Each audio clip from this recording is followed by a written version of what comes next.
Hello, June 11th, 2021.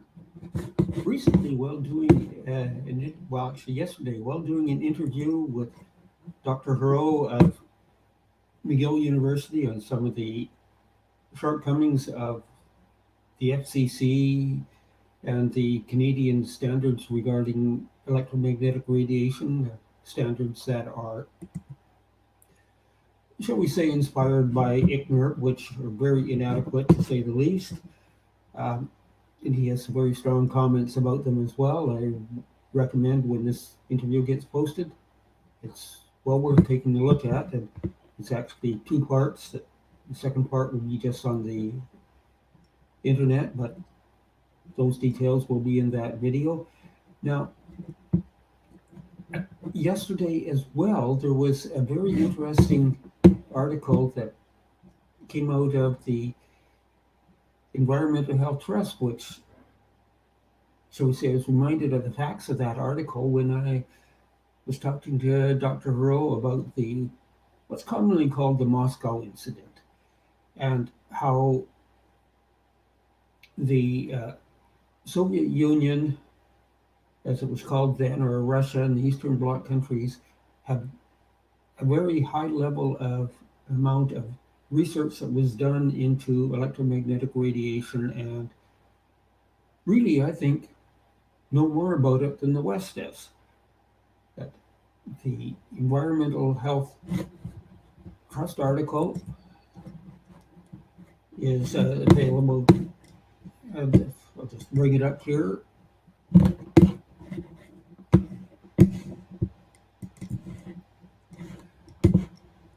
That it's very interesting. Bring up a little closer to take a really good look at it. Now it is available at this link. Now,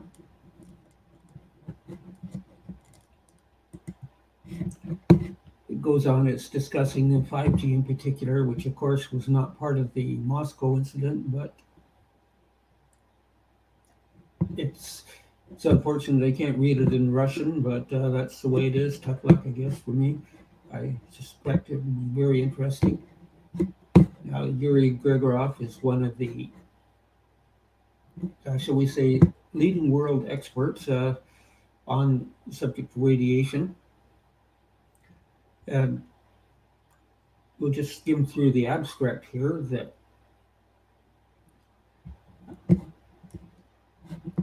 and just let you read it.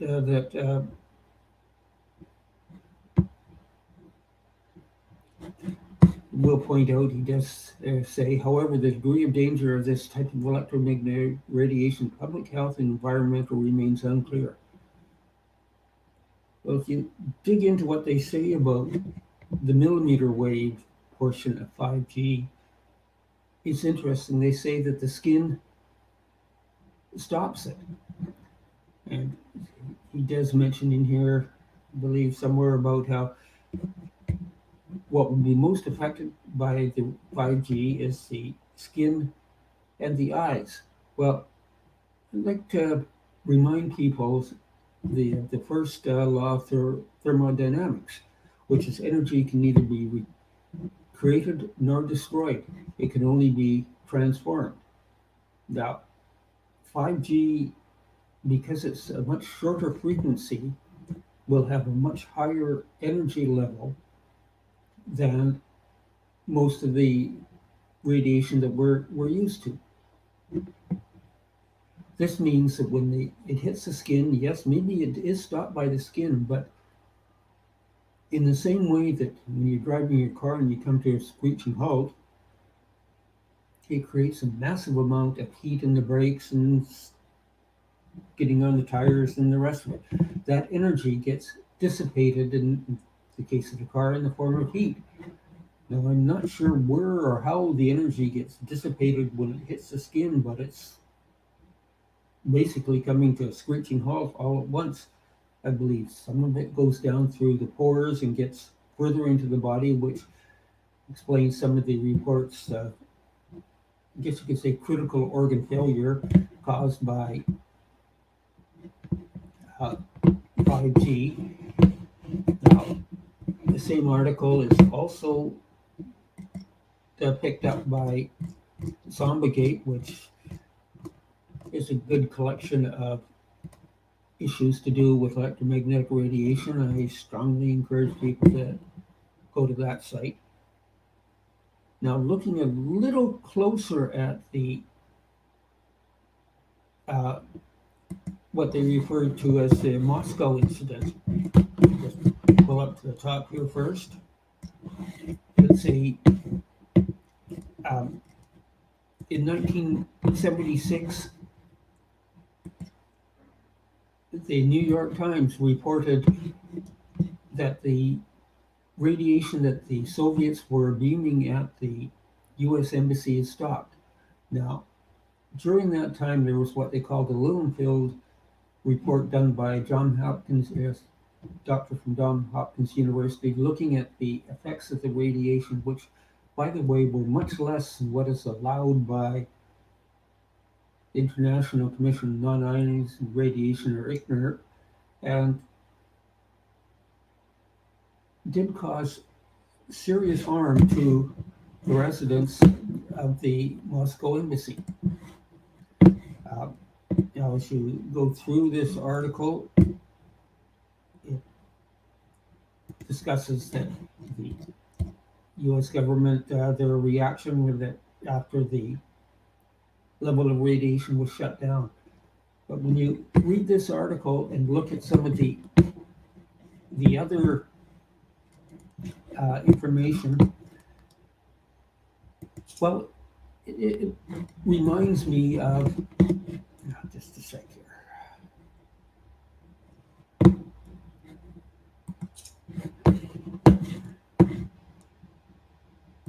It reminds me of the incident of embassies in Cuba and China, and I'm not sure where all else, being bombarded by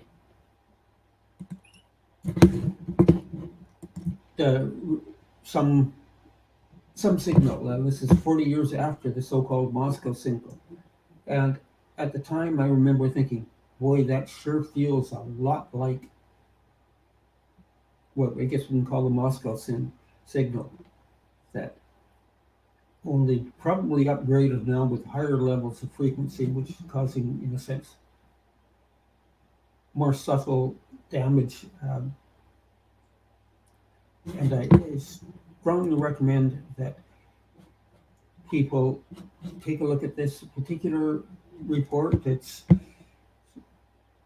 connecting the dots between the Moscow signal and the, shall we say, Cuban embassy mysterious sounds that the people were hearing. And I will point out that a lot of people think of the sound in terms of sound. It's not really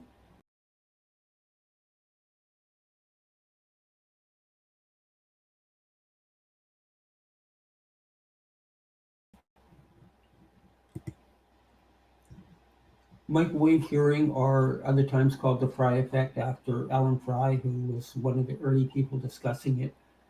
Now, I myself, in another totally separate type of incident, was associated with how my left eye is not working the way it should. At that time, I heard a clicking and buzzing sound, which the other people around me couldn't hear, but for some reason I could pick the sound up. And it is a sound indicating that you are in a area of high electromagnetic radiation. And essentially, if you hear microwave hearing, which is only sort of a sound echoing inside your head, a lot of people would say there's a lot of space for that to do it in my case, but nonetheless, if you hear this non-real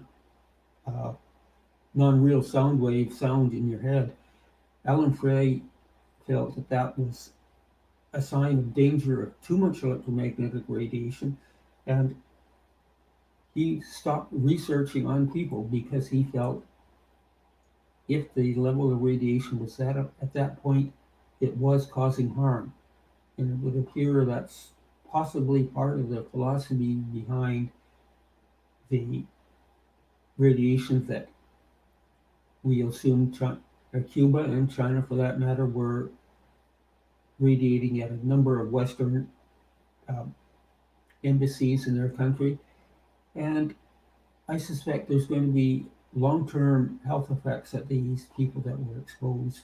It'll take a number of years. In my case, it took 30 years for the full effect of the radiation exposure to hit, and I had a brain tumor or acoustic neuroma caused by it.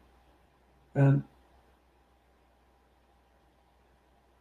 I'm quite convinced that that's the cause. And if nothing else, coming back to the theme of this channel, critical thought, we do have to seriously start thinking about what type of harm electromagnetic radiation is doing to us. I'd like to thank everyone for watching.